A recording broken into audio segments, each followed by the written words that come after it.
Vou revelar uma coisa para você. Eu sempre quis entrevistar o Pedro Rubim pelo manancial de cultura que esse homem possui e para a gente mostrar que o Vale do Paraíba é esse berço cultural que as pessoas redundam tão somente em Cassiano Ricardo, Monteiro Lobato, mas tem muito mais coisa, embora os dois sejam um potencial inesgotável para a gente conversar. Tudo bem, Pedro Rubim? Obrigado pela presença, uma satisfação muito grande tê-lo aqui. Eu que me sinto honrado de estar sendo entrevistado pelo Cataldi, uma lenda da televisão, para mim, entendeu? Muito obrigado. Verdade, alguém que eu acompanhei tantos anos e agora está presente assim, é uma satisfação muito grande. Um referencial importante aqui que massageia o ego.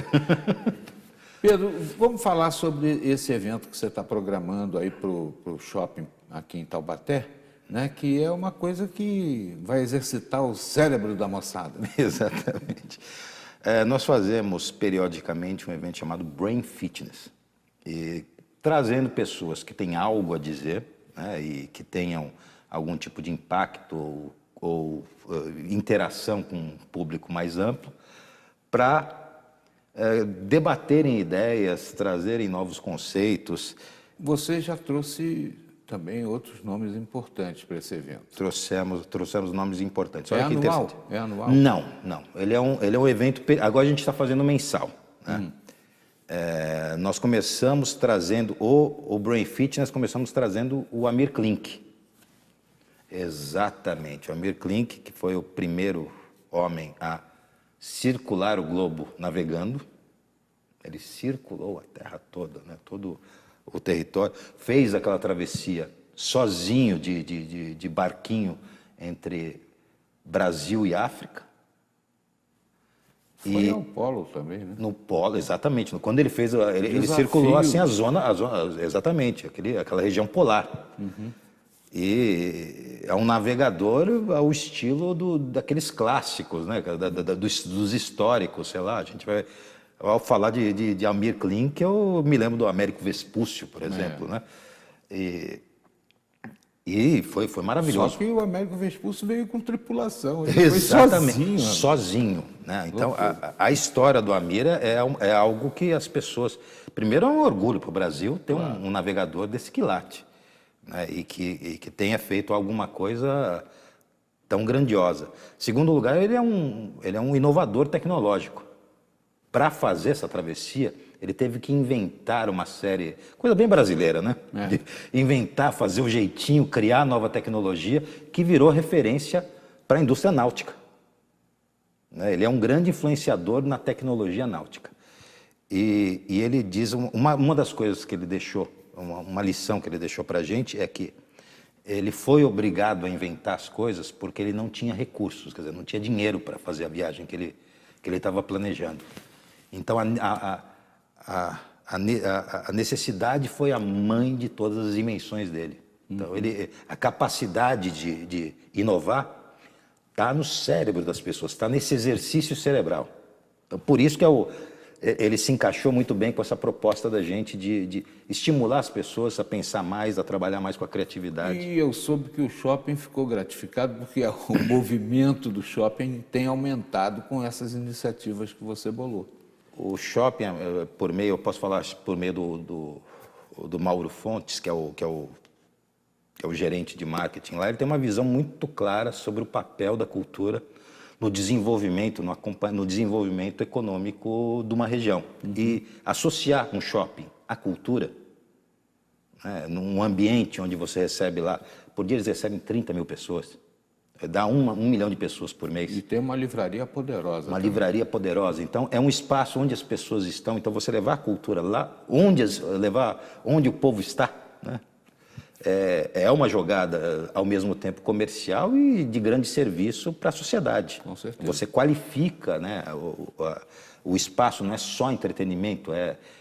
Ele tem essa capacidade, ela tem essa possibilidade de interferir ou de oferecer algo a mais para o consumidor não ser simplesmente um consumidor. Verdade. E o Maurício de Souza?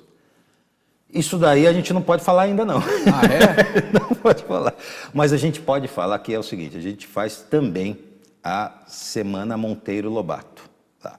prefeitura. Semana Monteiro Lobato, para que a gente tenha uma ideia, ela é a semana literária, é o evento literário mais antigo do Brasil. Ele surge em 1953, por meio de intelectuais de Taubaté, que sentiam que o Lobato estava esquecido naquela época. Lobato, para variar, estava sendo atacado naquele momento. Naquele momento, a coisa contra o Lobato é que ele era anticlerical.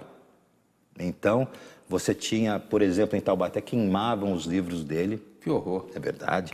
Se você for lá no Parque Barbosa de Oliveira, bem onde é o prédio do IBGE, tem pinturas do mestre Justino. Uma delas tem a descrição desse fato, né? Que por conta do anticlericalismo dele, as igrejas, os padres, né, incentivavam as crianças a abandonar isso. E uma das práticas era queimar, tinha um valor simbólico queimar os livros do Lobato. Que horror. E recentemente, né, tivemos aí esse movimento de dizer que Monteiro Lobato era racista por conta de tia Anastácia, Saci Pererê e que tais. Mas eu vou te pedir para a gente voltar ao tema Lobato na volta da entrevista. Pois não. O Pedro Rubim está aqui conosco, ele é diretor de conteúdo do Almanaque Urupês, e na volta um pouco mais de Lobato e essa história de Lobato racista. Já, já, aqui.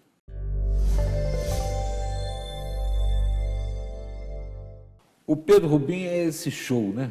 Um homem que entende bastante da nossa cultura e está falando a respeito de Monteiro Lobato, essa figura extraordinária. Para mim, um ídolo. Eu, quando era criança, não tinha televisão pujante, né? A gente passava o dia inteiro, passava aquele índio, aquelas 4 cabeças de índio para lá, e tum, tum, tum, tum, tum, tum, tum. Quando aparecia alguém, era uma festa. E tinha na televisão, logo no início, assim, um sítio do Pica-Pau Amarelo bem interessante, com o pessoal de época. Depois veio um sítio do Pica-Pau mais evoluído, a cores, né? Mas a gente ficava ali, né? E antes disso, a avó da gente lia lá os livros. Eu tenho a coleção completa do Monteiro Lobato, sou apaixonado.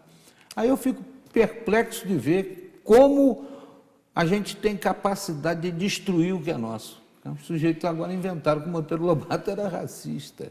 É uma ação, como eu disse, uma ação do tempo. Lobato nunca teve uma vida, uma aceitação fácil no Brasil. Ele, em todas as épocas, ele foi combatido. Foi preso. Porque né? defendia que o petróleo era nosso. O Lobato tinha uma característica diferente dos intelectuais de sua época. Em primeiro lugar, ele era neto de um dos homens mais ricos do Brasil. O Visconde de Sabugosa. Exatamente. O Visconde de Tremembé. Exatamente. E o Visconde, com o dinheiro, né, com a herança que ele teve após a morte do Visconde, ele montou uma editora. Então o Lobato ele tinha a liberdade de pensamento, quer dizer, ele não dependia de dinheiro, não dependia de editor, não dependia de patrocinador. Melhoramentos, né? Não, ele monta a primeira editora especializada em publicação de livros. Ah, tá. E mais do que isso, ele, antes dessa editora, antes do Lobato Editor, que é a grande revolução que ele traz para o Brasil, você tinha cerca de 30 livrarias no Brasil. O Lobato, ele cria com esse cenário, sabendo que o livro não seria viável economicamente, ele cria alguma coisa que a Amazon faz hoje em dia, que são distribuição via correio. Uhum. Então ele consegue, a partir do correio, endereço de bazar, de lojas, de padarias, e faz a proposta para esses camaradas para eles venderem livro como se vendesse querosene, vendesse vassoura, vendesse pão. É um produto, o livro é um produto cultural. Então, o conceito de um produto, que o livro é algo que é acessível para qualquer um, nasce do Lobato. Então ele faz as capas deles, essas capas bonitas e tal, foi uma introdução no Brasil, no mercado brasileiro editorial, do Lobato. Uhum. De fazer com que o livro fosse sedutor para os jovens, né? Você talvez seja um resultado dessa visão empreendedora do Lobato. Então, como foi alguém que investiu muito na produção de ideia, na independência intelectual das pessoas, os segmentos que não eram muito abertos a esse tipo de liberdade para o povo ou para as pessoas, sempre o combateram. Então, um pensador livre, imagine isso, a gente está falando de anos 20, né, onde você tinha ainda uma sociedade, o número a gente falava no Brasil com quase 90% da população analfabeta. Você investir num negócio que era o pensamento, a venda de palavras, a venda de ideias,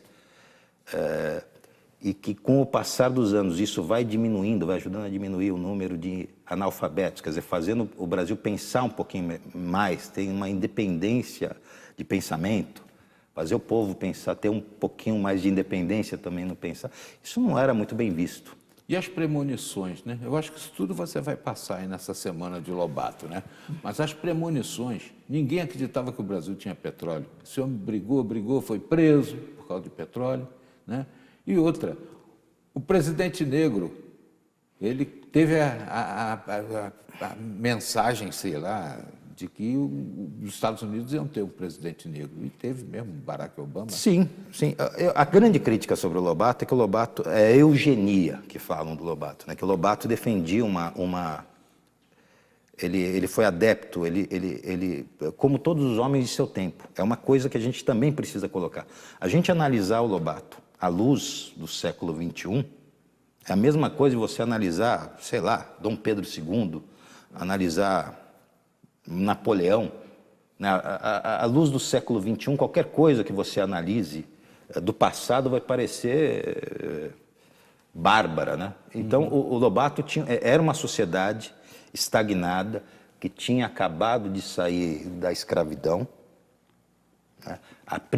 Tanto que eles se orgulhavam de ser a primeira geração que não precisou ganhar dinheiro com o trabalho dos outros. Não explorou o homem pelo homem. Não explorou o homem. Então, é a primeira geração que começa a trabalhar com essa mentalidade. E uma das coisas que eles achavam é que você poderia mudar as pessoas a partir da evolução dos genes. Sem entrar muito no mérito, mas ciência genética e tal existe, né? A gente discute abertamente hoje. Mas naquele momento, que era o nascimento desse pensamento, que era muito radical, que era absolutamente... A gente estava no início desse pensamento, acabou desembocando, acabou sendo distorcido e acabou criando um Hitler, por exemplo, que defendia algo muito parecido. Esse pensamento que perdurou, que foi uma época, e o Lobato ele não tinha vergonha de pensar e de defender pensamentos, e mais ainda, de mudar de ideia, ele ficou marcado. Então você pega agora, à luz do século XXI, você analisa aquele momento histórico e obviamente você distorce tudo. É um racista. Se você for olhar com esse pensamento, com essa cabeça que nós estamos hoje, o que os homens daquela época pensavam, você vai falar que eram todos racistas. Você que está aí em casa, preste atenção que ele vai voltar para falar um pouco mais desse grande brasileiro, também do Cassiano Ricardo, eram antagonistas, né? Mas dentro de um pensamento muito importante e cultural que enobrece o nosso Vale do Paraíba.